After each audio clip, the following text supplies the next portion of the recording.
ایک دوست نے بازار میں دوسرے دوست کو دیکھا تو بولا، آج فوتگی کا اعلان سنا تو میں سمجھا تم فوت ہو گئے ہو، شکر ہے وہ تم نہیں تھے۔ دوسرا دوست بولا، اگر میں فوت ہوا ہوتا نا تو یہ دکانیں اس طرح نہ کھلی ہوتی، پورا بازار بند ہو جاتا۔ اور پھر ایک دن وہ دوست واقعی فوت ہو گیا۔ بتانے والے بتاتے ہیں کہ بازار میں اس دن اس کے سگے بھائی کی بھی دکان بند نہ ہوئی۔ جب اس سے اس کی وجہ پوچھی گئی تو کہنے لگا، جنازہ لیٹ ہے، دودھ دہی خراب نہ ہو جائے، میں جلدی سے ان کو بیچ کر دکان بند کر کے آتا ہوں۔ قبرستان ایسے لوگوں سے بھرے پڑے ہیں جو یہ سمجھتے تھے کہ دنیا ان کے بغیر رک جائے گی۔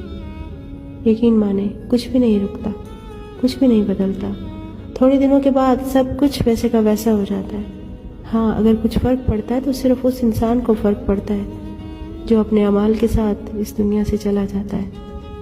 کوشش کریں جاتے وقت صرف اچھے اعمال لے کر جائیں، کیونکہ وہ زندگی ہماری ہمیشہ کی زندگی ہے اور ادھر بہت فرق پڑتا ہے۔